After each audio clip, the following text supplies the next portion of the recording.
Bonjour à tous les téléspectateurs de Yokason TV. Nous sommes contents de venir encore ce matin ou cet après-midi devant vous pour vous annoncer cette belle émission. Une émission qui va vous décorer toute la situation juridique de notre pays à travers la politique qui s'annonce.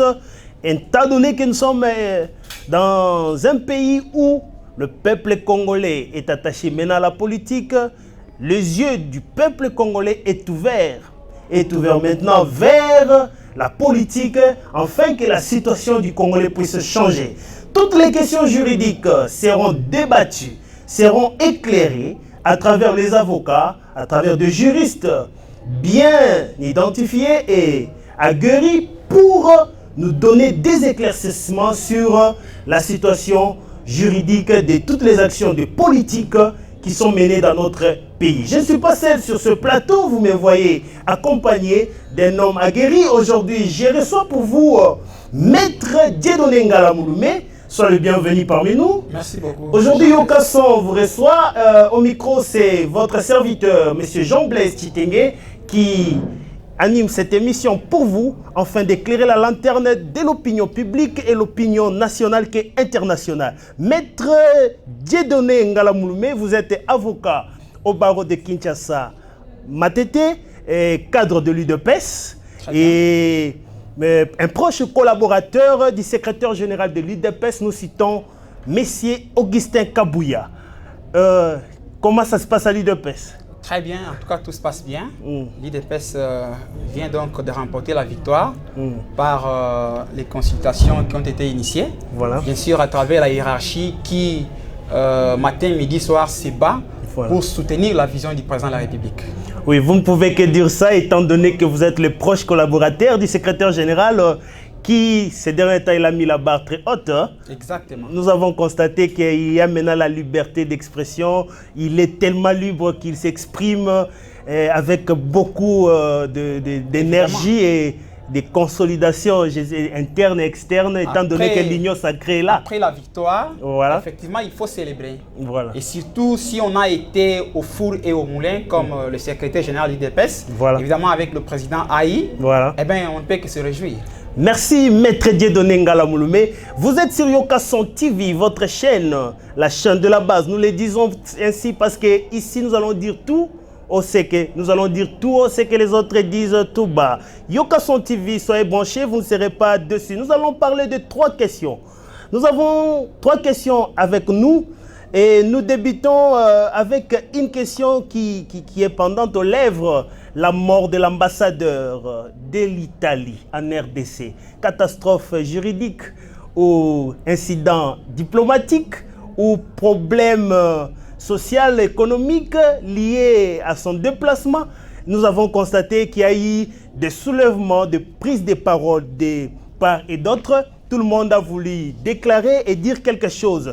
L'Italie même a demandé qu'une enquête soit ouverte, avec des réponses claires. Donc, ils ont donné une réponse très claire à cette question. Nous voulons des enquêtes sérieuses qui soient menées pour que l'assassin de l'ambassadeur, nous citons Luca Attanasio, 43 ans d'ailleurs, très jeune, comme notre Premier ministre actuel. Un mot sur le plan juridique, qu'est-ce qui s'est passé? Très bien. D'abord, merci beaucoup pour la question. Voilà. La mort de l'ambassadeur de l'Italie interpelle presque toute la communauté internationale. Mais avant de pouvoir entrer dans le vif du sujet, je voudrais d'abord rappeler ici qu'il y a des conventions internationales, voilà. Notamment la Convention de Vienne sur les traités internationaux, sur la diplomatie. Voilà. Ces conventions déterminent donc les modes de fonctionnement des ambassadeurs et des envoyés extraordinaires dans le pays où ils sont affectés. Voilà. Ce n'est pas pour rien que lorsqu'un ambassadeur arrive, par exemple, dans un État, avant qu'il commence son travail, il dépose d'abord sa lettre d'accréditation auprès du président de la République, voilà. Qui l'accrédite et officiellement lui donne l'autorisation de pouvoir travailler. Voilà. Et donc, lorsque vous êtes sur un sol étranger, vous êtes en train de travailler dans le cadre d'une collaboration diplomatique internationale, vous êtes assujetti effectivement à des règles et principes Par exemple, lorsqu'un ambassadeur réside en République démocratique du Congo, il a droit d'être protégé. Voilà. Et c'est l'État congolais qui va effectivement les protéger, même dans ses déplacements. Avant qu'un ambassadeur, par exemple, puisse se déplacer, voilà, faire un mouvement, par exemple, aller en province, il y a tout un formalisme qu'il faut respecter. Et après quoi, l'ambassadeur pourra se déplacer. Parce que ici, la question, c'est celle de la responsabilité. Voilà. C'est celle de la responsabilité. Est-ce que c'est l'État congolais qui est responsable dans, dans cette mort? Est-ce que cette mort est détachable de la responsabilité étatique congolaise, c'est-à-dire c'est l'ambassadeur celle qui engage sa responsabilité ou qu'il y a eu une erreur, par exemple, de l'ONU à l'intérieur des installations duquel l'ambassadeur a trouvé la mort. Vous allez vous rendre compte que après toutes les tractations tendant à élucider la mort de l'ambassadeur, il s'est avéré qu'effectivement que l'ambassadeur avait écrit pour pouvoir demander l'autorisation de pouvoir aller à Goma dans une mission, soi-disant visiter une école. Mais malheureusement, lui-même s'est déplacé pour aller dire que je ne pourrais plus me déplacer pour aller à Goma.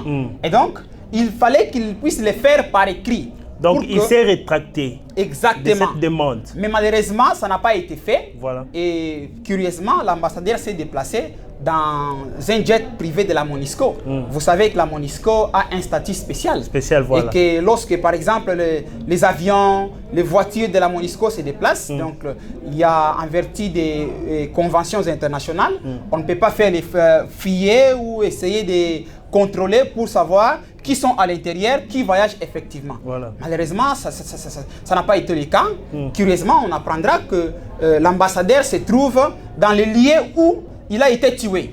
Et cette responsabilité n'incombe pas à la République démocratique du Congo, mais c'est une responsabilité qui incombe à la PAM, qui est donc une structure de l'ONU. C'est eux qui doivent en principe nous éclairer sur la manière dont l'ambassadeur s'est retrouvé là-bas, malgré le fait que lui-même avait déjà prévu d'annuler son voyage. Bon, prenons d'abord, qu'est-ce qui justifie alors l'action du patron de la patronne de la diplomatie congolaise, Excellence Madame Tumbanzenza, qui a demandé, qui a réuni les ambassadeurs pour donner une injonction claire, soit disant que tout déplacement des ambassadeurs doivent être écrit. Est-ce que ça existait? Il y a une loi qui existe que les ambassadeurs, avant de déplacer, doivent d'abord demander, ou bien ça n'existait pas et que maintenant, vu cet incident, qu'elle voulait maintenant rappeler à l'ordre les ambassadeurs. Et d'ailleurs, les ambassadeurs, déjà, ils ont toujours été protégés. Et leur famille. N'est-ce pas? En plus, pour moi, c'est juste un rappel. Parce que je ne vois pas pourquoi la ministre pouvait encore rappeler à ce dernier qu'avant de vous déplacer, vous devez en principe informer. Ça a toujours existé. Donc, vous ne pouvez pas vous déplacer dans un État comme si vous étiez dans un État de nature. Non, la République démocratique du Congo, c'est un État qui a des règles, des lois auxquelles il faut suivre dans tous les domaines.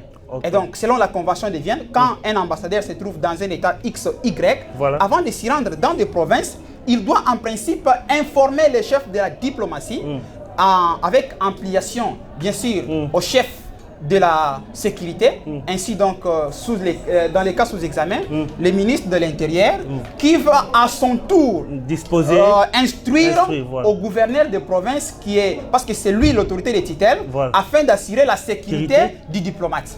Donc, merci maître Dieudonné Ngala Mouloumé pour vos réponses pertinentes. J'espère que tous ceux qui nous suivent sont en train d'être édifiés. Prenons d'abord ceux qui se disent dans la rue. Parce que la base, Yokason, nous avons dit, c'est la chaîne de la base. La base dit qu'on a tué l'ambassadeur pour faire porter au président de la République, son Excellence Félix-Antoine Tshisekedi Tshilombo, le chapeau de cette mort, enfin, de barrer la route à la diplomatie qu'il est en train de mener en tant qu'autorité de l'Union africaine, et qu'il y a une réunion ou une rencontre qui qui s'annonce. C'était d'ailleurs vers l'Italie que le président de la République, en tant que représentant de l'Union africaine, devait aller. Et c'était pour bousiller ou empêcher l'accomplissement de la victoire diplomatique du président de la République. En fait, nous ne pouvons pas... Que diriez-vous à ces gens-là qui disent? Bien, nous ne pouvons pas empêcher à la base ou à toute personne analyste de pouvoir émettre son point de vue. Par exemple, on peut estimer, c'est leur droit, nous sommes dans un état de droit, c'est une opinion libre. Si la personne estime par exemple que la mort de l'ambassadeur a été orchestrée par les ennemis de l'état de droit dans le but de faire porter au chef de l'État le chapeau, eh bien, nous n'en disconvenons pas, nous ne pouvons pas leur interdire. Mais il y a une enquête internationale qui a été ordonnée. Eh bien, nous attendons que cette mort soit élucidée à travers une enquête indépendante. Et d'ailleurs, pour ceux qui cherchent à faire porter à la République démocratique du Congo la responsabilité, je vais leur dire de recourir à la femme de l'ambassadeur, donc à la veuve, qui, elle, estime que la mort de l'ambassadeur intervient par le fait qu'un proche de leur famille leur avait trahi. Et donc, cette dame serait effectivement au courant de l'activité que menait son mari, qui du reste à vérifier. Merci, maître Dieudonné Ngala Mouloumé. Prenons, l'ambassadeur n'est pas parti seul, il est parti avec son chauffeur et son garde-corps carabinier Vittorio, ainsi que le chauffeur qui est congolais, Mustapha Milambo. Ils sont tous décédés, mais beaucoup plus on parle des autres. Les Congolais aussi est décédé dans cette histoire. Pourquoi on ne parlait pas de lui beaucoup? C'est ça le problème, parce que l'ambassadeur n'est pas plus important que ces Congolais qui est mort, encore moins ceux qui l'accompagnaient sur les lieux où il a rencontré la mort. Et donc, c'est ici le moment d'interpeller à la communauté internationale qu'il y a une sorte d'injustice. Lorsque les Congolais meurent tous les jours à l'est de la République démocratique du Congo, on croit que c'est une blague, c'est un jet où ils peuvent mourir, il n'y a pas de problème. Maintenant que c'est l'ambassadeur qui meurt, eh bien, toutes les voix s'élèvent pour décrier ces comportements ignobles. Et donc, moi je trouve que cette mort est interpellatrice. Elle doit nous interpeller, et nous et la communauté internationale, à pouvoir comprendre que ce qui se passe à l'est de la République démocratique du Congo n'est pas une blague, n'est pas un jeu, ce n'est pas un film d'Hollywood. C'est une réalité. Effectivement, il s'agit des personnes qui sont en train de mourir, et donc des vies, et depuis beaucoup de temps. Merci, merci beaucoup. Vous êtes sur Yokason TV, votre chaîne, la chaîne de la base, comme nous le disons. Ici, nous allons dire tout haut ce que les autres disent tout bas. Yokason, vous ne serez pas dessus. Dans votre émission, le juriste en parle. Nous avons réussi pour vous mettre Ngala Mouloumé Dieudonné, qui est un juriste aguerri, avocat au barreau de Kinshasa, Matete. Nous continuons avec la deuxième question, maître Dieudonné. Que reproche-t-on à M. Augustin Matata Ponyo, l'ancien Premier ministre de la République démocratique du Congo, de convocation en convocation? Qu'est-ce qui se passe? Qui a dénoncé? Quelles sont les enquêtes qui ont été menées pour qu'aujourd'hui, qu'on trouve que c'est le Premier ministre, l'ancien Premier ministre Matata Ponyo qui est le détourné, ou c'est celui qui a fait une mauvaise gestion dans l'affaire Bukangalozo? Merci beaucoup. À vous la parole. Merci beaucoup encore une fois les pistes pour cette question. Avant d'aborder cette question, je voudrais d'abord parler un tout petit peu de l'état des droits. Donc vous allez vous rendre compte que si cet événement qui a porté le président de la République, son Excellence M. Antoine Tshisekedi Tshilombo, à la magistrature suprême n'avait pas eu lieu, eh bien, nous allions petit à petit, et donc lentement et sûrement, vers la disparition de l'État congolais. Et donc, cet événement a pu démontrer effectivement combien les pays étaient gérés avec beaucoup de légèreté. Ça démontrait effectivement qu'il y avait... Donc, les pays sointaient presque partout sur le plan économique. Lorsque quelqu'un trouve une promotion ou une nomination, ils avaient déjà une habitude, ils estimaient que ça c'est mon tour de pouvoir manger. Et donc j'ai accédé à la mangeoire, c'est mon tour. Et puis se détournèrent, se protéger mutuellement, donc les uns les autres, en vertu du principe les loups ne se mangent pas. Mais le chef de l'État, à son arrivée, comme il prenait un véritable état de droit, il a dit désormais, rien ne restera caché. Et aujourd'hui, nous sommes en train de découvrir qu'il y avait beaucoup de crimes économiques qui ont été donc commis, notamment les cas de Boukanga Lonzo, où l'État congolais avait effectivement sorti plus de 285 millions de dollars pour les projets Boukanga Lonzo. Mais vous allez vous rendre compte que le constat est amer. Le constat est effectivement amer. Les 285 millions sont partis où aujourd'hui Boukanga Lonzo est par terre. Nous sommes en train de voir les efforts que mène le ministre actuel de l'Agriculture. Très bien. Excellence Joseph Antoine Kasonga, qui de main de maître est en train de conduire cet ancien projet qui était déjà en décadence. Mais qui porte réellement les chapeaux? N'est-ce pas l'ancien ministre de l'Agriculture qui gérait Boukanga Lonzo? Ou bien il y avait tel que vous le dites, une cacophonie autour de la question, parce qu'étant donné que 285 millions, vous imaginez une bagatelle somme qui sort de la caisse de l'État et ça va comme ça dilapider. Et aujourd'hui, on est en train de dire que Boukanga Lonzo existe pendant que, quand on descend sur le lieu, parce que nous avons vu les images de notre ministre de l'Agriculture qui est descendu sur le lieu, il n'y a absolument rien. Voilà. Qu'est-ce qui justifie cela? Très bien. D'abord, en tant que juriste, je connais un grand principe constitutionnel, un principe selon lequel toute personne est présumée innocente jusqu'à ce que sa culpabilité ait été établie par un jugement définitif d'acquittement ou de condamnation. Certainement que nous nous attelons beaucoup plus à des personnes qui ont eu à gérer ces projets, mais malheureusement de façon macabre, notamment l'ancien Premier ministre, donc le Premier ministre honoraire Matata Ponyo, qui était Premier ministre, bien qu'il dit qu'il coordonnait simplement, mais qui n'avait pas la même mise. Et donc, nous saluons cette enquête qui a été menée par l'IGF, cette institution qui n'était qu'une institution protocolaire sous l'ancien régime, qui était d'ailleurs placée sous le ministère de l'Intérieur, laquelle était même interdite de pouvoir travailler, de pouvoir faire valablement son travail. Et aujourd'hui, cette institution a été réveillée, elle travaille et nous avons eu à découvrir qu'il y a eu vraiment, effectivement, le détournement de deniers publics de beaucoup de millions d'argent dans ce projet. Et le constat est qu'il n'y a plus rien.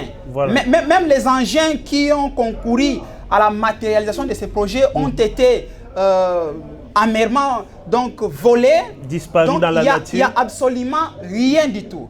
Et donc, nous demandons à ce que la justice, qui s'est déjà saisie du dossier, aille jusqu'à la fin, que les véritables auteurs qui ont été cités de façon habillée puissent répondre de leurs responsabilités et que cela serve d'exemple à d'autres personnes qui vont accéder à la res publica et donc à la gestion de la chose publique, à pouvoir comprendre que lorsqu'on gère par exemple une entreprise, c'est pour l'intérêt général, le bien de la communauté. On ne peut se contenter que de son salaire et puis de ses avantages, c'est tout.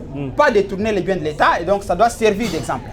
Prenons notre son de cloche de la part de l'accusé dont nous faisons allusion. Augustin Matata Ponyo demande que l'IGF puisse lui faire les rapports de son travail ou de ses enquêtes, parce qu'il ne serait proche de rien. Il a fait même des conférences, il a invité des chaînes, des télévisions, où il dit que l'IGF lui donne les rapports. Mais pourquoi l'IGF ne donne pas rapport à la personne intéressée? Qui s'esquisse s'acquise, dit-on. Et donc, lorsqu'on est innocent, on garde son calme et on attend son procès. Je crois que c'est l'appel que je lance à Matata Ponyo, bien que le procès a déjà commencé.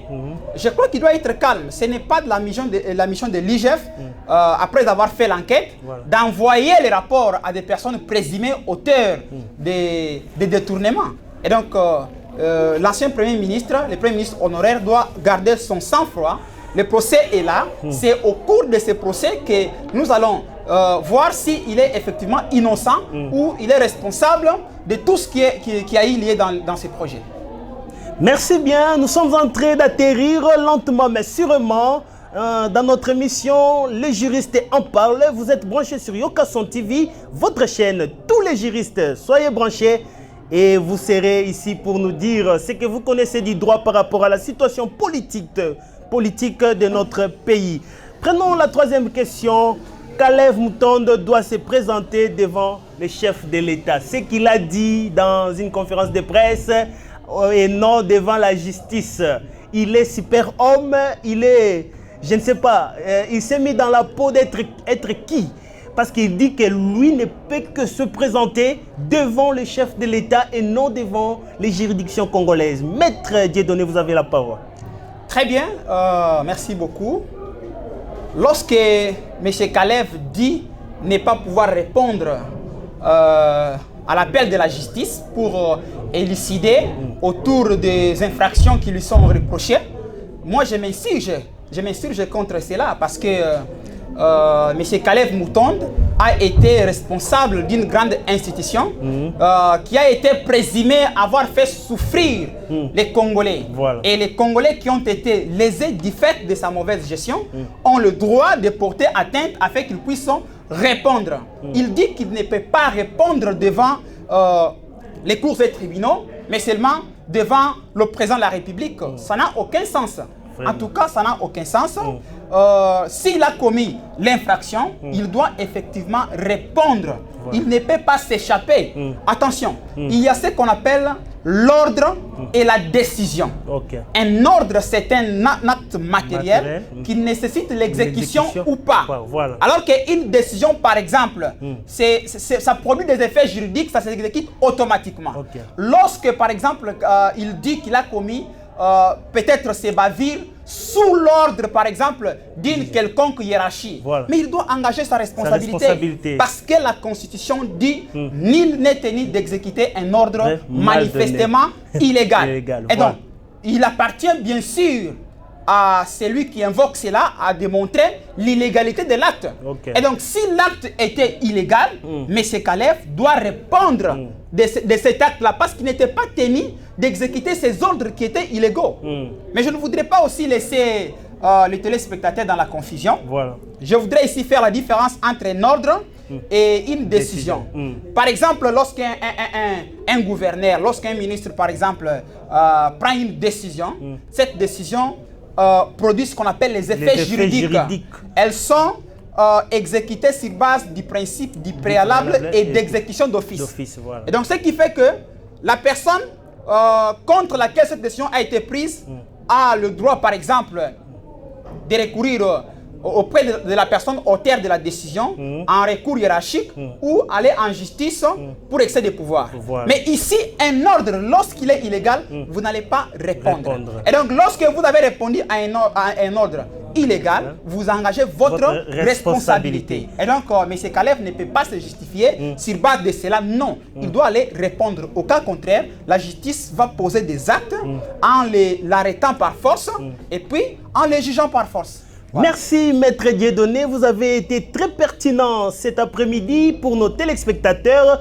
Malheureusement pour vous et pour nous, nous sommes arrivés à la fin de cette émission. Une grande émission du peuple congolais dans votre chaîne Yokason TV, le juriste en parle. Cette émission sera là chaque vendredi et chaque lundi. Nous serons en rediffusion pour mettre à l'aise tous nos téléspectateurs de Yokason TV. Et nous allons reconstruire notre question. Pour rappel, nous allons dire M. Kalev Moutonde a été invité par le parquet afin de répondre de l'accusation portée contre lui par Jekoko Mulumba, député national, et je crois aussi M. Mouyambou de Lubumbashi, l'ancien bâtonnier de Lubumbashi, pour coups et différentes atrocités qu'il a fait subir à ces députés pendant qu'ils étaient en incarcération. Nous sommes arrivés à la fin. Maître Ngalamouloumé Dieudonné, votre dernière parole. Ma dernière parole, c'est que je suis d'abord très content de cette émission qui m'a fait l'honneur en m'invitant. Je crois que ce n'est pas la dernière fois, nous y serons toujours. C'est également ici l'occasion de rendre un vibrant hommage à celui dont je suis le disciple, Monsieur le secrétaire général de l'IDPS, M. Augustin Kabouya, à qui nous saluons aussi de loin. Les véritables snipers de Fachi Béton. qui a été au four et au moulin. Prenons d'abord la question, pourquoi on l'appelle AK-47? Nous l'appelons AK-47, c'est-à-dire il tue toutes les situations difficiles. Quelle que soit la guerre, il élimine. Il élimine. Vous allez vous rendre compte pendant toute cette période de tractation où les FCC a voulu perturber le fonctionnement normal des institutions de la République. Voilà. Il a été au four et au moulin et il les a mis tous à genoux. Aujourd'hui, la victoire appartient au peuple congolais. Je ne peux que lui rendre un vibrant hommage. Vraiment, c'est un modèle pour nous, quelqu'un qui, auprès de qui nous apprenons, comme lui aussi avait appris aux côtés du fait docteur Etienne Tshisekedi Wamulumba, voilà. Avec des mentions très spéciales, des mémoires d'ailleurs, notamment les qualités de la confiance, voilà. La persévérance, la fidélité et la constance sont là des qualités très positives auprès duquel nous ressourçons. Merci maître. Nous avions réussi pour vous maître Dieudonné Ngala Mouloumé, avocat au barreau de Kinshasa Matete, proche collaborateur du secrétaire général de l'UDPS, Augustin Kabouya. Je crois qu'on se voit prochainement. Pour aujourd'hui, nous en avons fini avec votre émission Le juriste en parle. À la prochaine. Merci. Merci.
Awa toza na boulevard poids lourd entrée Ndolo numéro 37. Awa tozoteka ba produits alimentaires en gros et en détail. Na prix à le peuple d'abord, maison les greniers, prix à moins cher, Fachi Béton, Tolia, Totonda. Bana Congo, bana Mikili, monde entier mobimba, ba oyo balinga kolanda yo kaso. Tala mokili moni, ozo kate moins loko ezali. Donc chez papa Laurent na maison les greniers na mama na nous, okokoma wana so komi, okomona ba prix oya ba biloko même niveau ya Bruxelles. Donc produit wana ezaka toujours na Bruxelles pour en désordre. Kende kuna yo moko misoneza témoin. Ko vanda te pusana pembeni, oko vivre qui vivra verra. Tango kokoma yo ko comprendre que te masole za lindenge nini. Kolia kotonda nyata borto Fachibe.